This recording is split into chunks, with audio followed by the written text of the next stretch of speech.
Yeah, Ghana for me chacha, Mamboya, Chim, says Yadiachin, will be our sorry, Yamadum and Tassam when he be antino. Eh? Where am soon for my baby back up. And then my bumby chucha must work. I wouldn't say me buy some the can of SM Becca, and yes, be a baby nearby they can be. And then my asthma made it by it, I work a crabby pet. But before my shall see, me that said about my Ghana from my beer or more 2 months say. As you say, yeah, I'm a man of an into my pay a frat. Until me shout out Koma Avramushe, Jana, and A plus when ra or more agenda on the 2 about TTP, the People Project. The People Project. Until me say the pan on the ban, until yes, why, yeah, Nyansa Crano. Ya jatum ti mo support bia wo say the support bia no nyeska kwa ya honden ene yankwa kwa de beto se de be o ma no be kra behwe na afa na ntuma papa na ohaw ne abebese ne atete ne hiankofo kom o man no brase ka because politician for madada ya che ayi NDC MPP o madada ya o man ma che obie ni ho a oye ni yoka obeka ka se na ase na obi baaye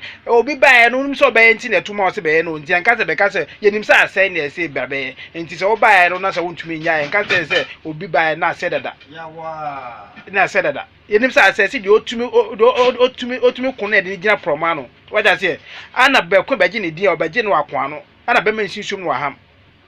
enti say ase dada ye pa obi obe ni ye enti no atete ene ye pa obi obepam enti no ya be fa obi say omepam enti say oba na so mpam na wo say ne kwa dia na ye say de dure agiegu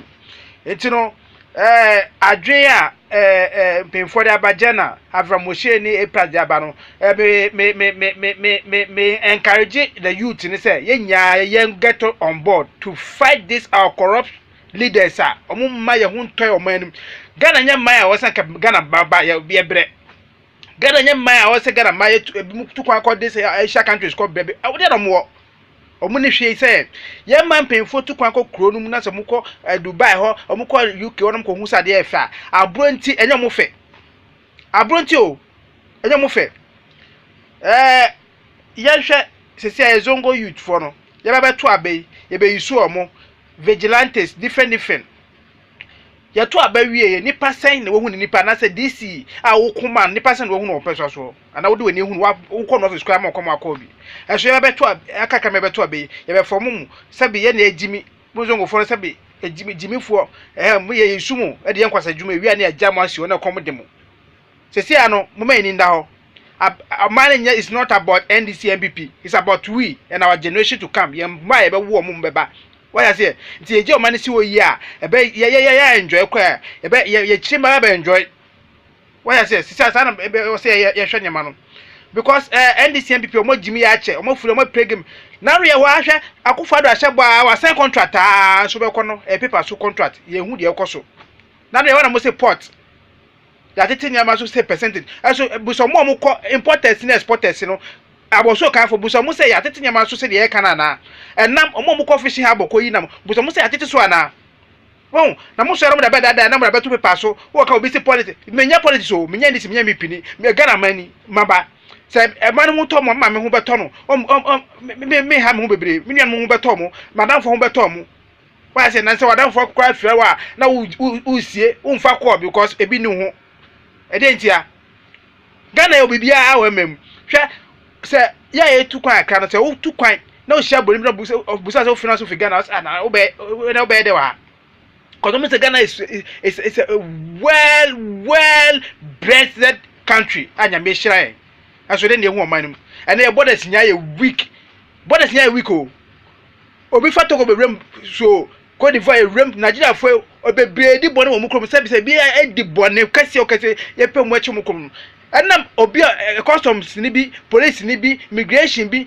ni sika ka obaji ntino na ya ba wa bebrem na se man no se o ma ya timu ye ntwa dollar Ghana o so ko bi ho na ko ni ko transaction is legon if transaction o mo the dollar rate ana e ko timayen abede na cedi no $8 million na ko omo motu ka fence na no Avram kan ko Philippines ko hwe dollar udu omo kroma obetu dollar re kromu ana udu aporta wo $100 na ofa musika bagana de se adane America fo se adane den o ko to bia bi se dollar equivalent hotel dollar equivalent e de chimisem no abena dollar na esi na tuma match ska no ye raw materials ye so na da kwasa agreement collateral boom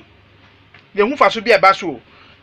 your education system send this in the bar no say they got 3 years e be na say they got 4 years na enso ye hu fa so bia education so say nya practical things so anya book mu sa nya ma no ye nya practical nkwa na nya nyansa mbetim the creativity is what the word is moving. If you can't create, forget it.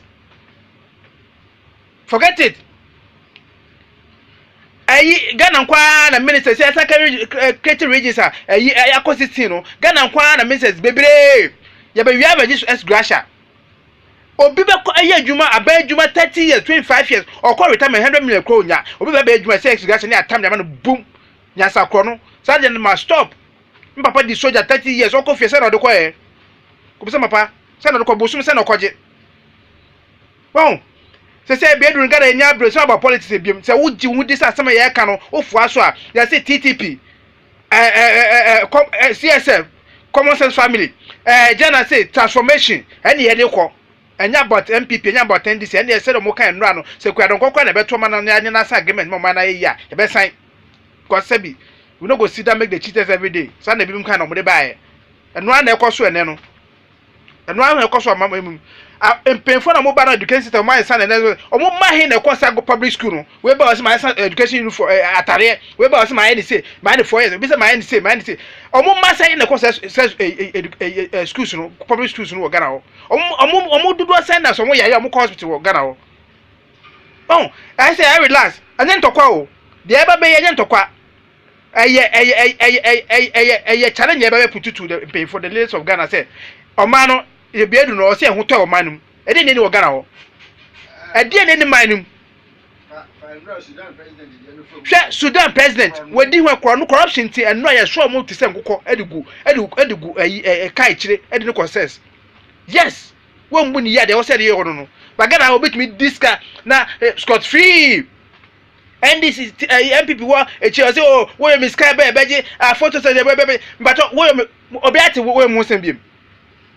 bon ma ye wo mu no kura hoyi no kura kotompo sika eto kotompo wo twa ntona wo sika nkwa dia wo free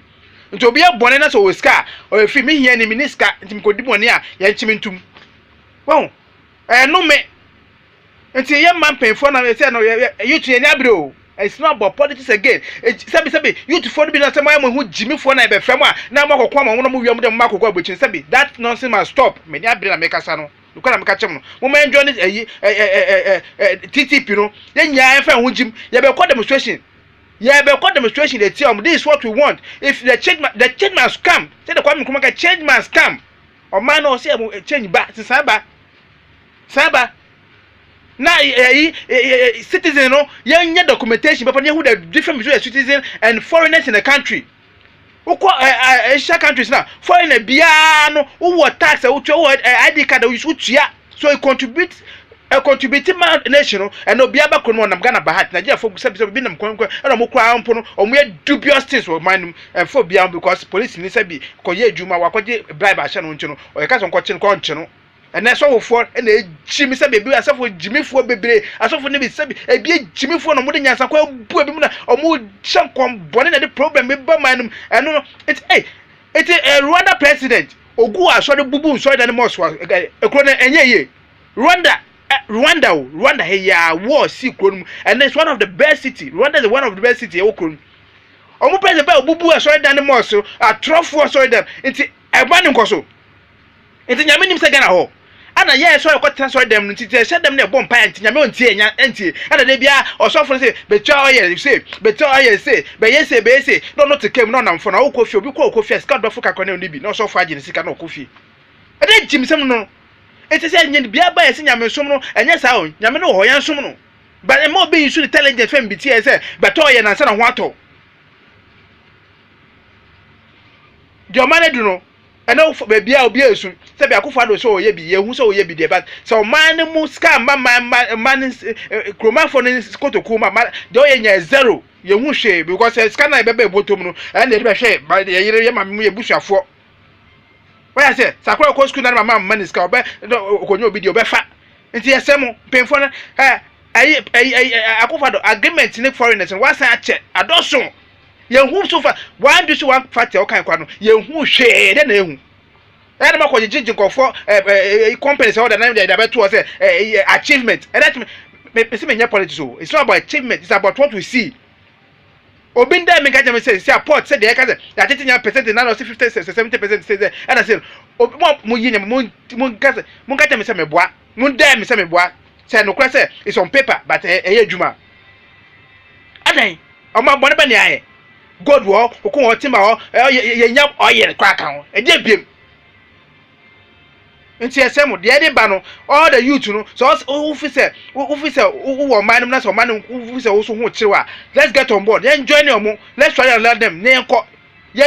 fight for our right. We no go sit and make the cheaters every day. Yen fight for our right. Video me ye mo share na bebe be do bia no yendu youth e organ nya no ye say TTP ne adwane ye say o ye nya party o but that's the voice that's going to start to speak for omo ntumi nkasa no I ndro aban no nti this is what we are going to do nti mo ma nya adwane Jana Avram Moshe and A+ ya adwane ne nya ya ka adwane bom na ya move man to the next level because of Ghana or say Ghana head Ghana it is America kwa America kwa nkanye nie say mu kwofo wi afa ho a better ya prapre chesemu de bale no aden ya ntwe tuo ya ntwe jan boko ya beka no boko man ti ase de a na bi o se de fa no wa ya se ha nti mesemu video mu nhye na bi o se dru no endru na man penfo na mu dio na omo ministers na pie obu oba ote bikes so obedi wa ye wie a na wata cars be 10 oba na de ni pie cars be 20 na de ni pie petrol on to bi ntino ya esu a onsu bi sabi say dem man na sabi ni biefo bi obi akosku so mo jimia sabi jibufo ebi akusi sabi mo jimia nyansa fe nyansa obo wakosku so ku busa say 1+1 or say policy abronti obo ka say 4 wakosku o abronti when your position ti ku busa say 1+1 obo ka say 4. Sorry for some of my words but sometimes you know as some be the can or say can